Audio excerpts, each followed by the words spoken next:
Greetings, everyone. Welcome to the 11th lecture of Rest in Belief. In our previous lecture 10, we confirmed the tragedy where, due to the martyrdom of Stephen, the prophetic clock of the Jews stopped, and the gates of Jerusalem, the territory of the law, were completely closed.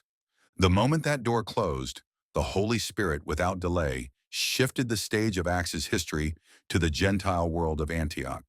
The era of Peter has set, and now the gospel must follow the timeline of Acts 1:8, passing through Samaria to head unto the uttermost part of the earth.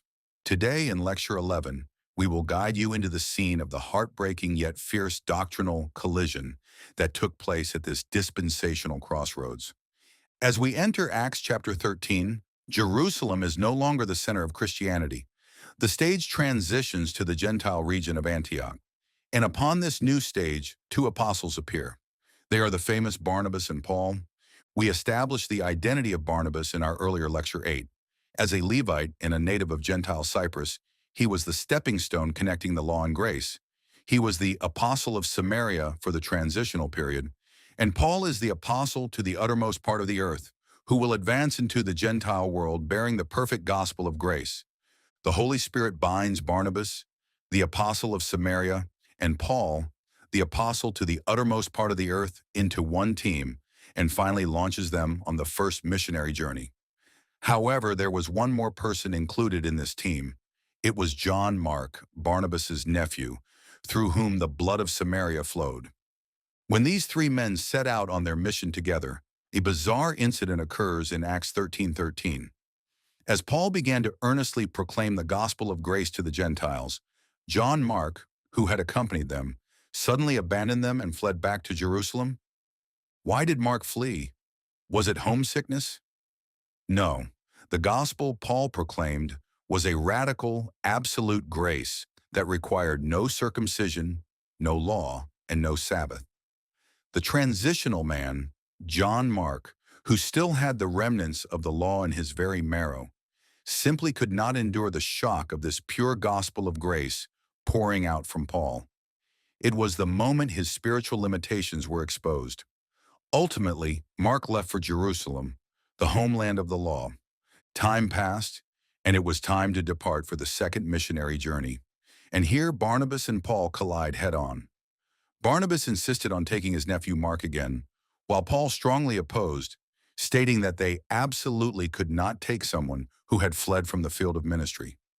Acts 15:39 records, and the contention was so sharp between them. With this dispute, Barnabas exits the stage of the book of Acts. Mainstream churches preach on this scene saying, the apostles were fragile humans just like us, so they had human arguments. Everyone, was this truly just a human argument between an uncle, a nephew, and a co-worker? No, this collision was not a mere emotional dispute. It was a doctrinal separation surgery performed by the Holy Spirit to transition from the law to grace. Think about it. Barnabas is a great apostle who fulfilled his role as the bridge of the Samaritan transition. But his role ended exactly there.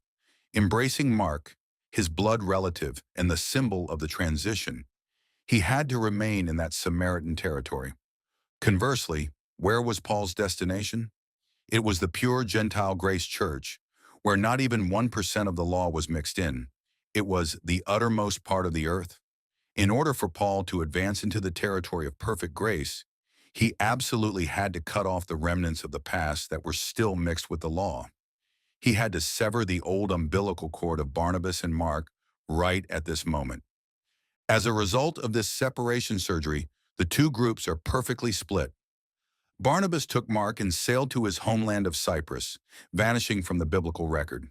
Having fulfilled his transitional mission, he exited the stage. And Paul, having severed the umbilical cord, finally breaks free from Jewish limitations and begins to advance boldly toward the Gentile world with Silas.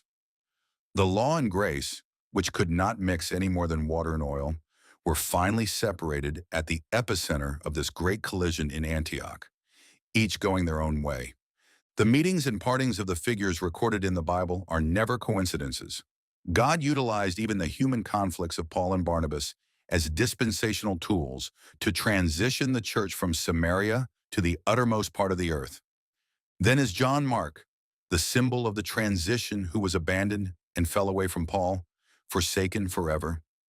In our next session, Lecture 12, we will contrast the ministries of Peter and Paul throughout the entire book of Acts, and we will proclaim the mystery of prophetic restoration hidden in 2 Timothy, how John Mark, who had separated forever, reappears at the very final moment of the ministry of Paul, the apostle to the Gentiles in the Roman prison.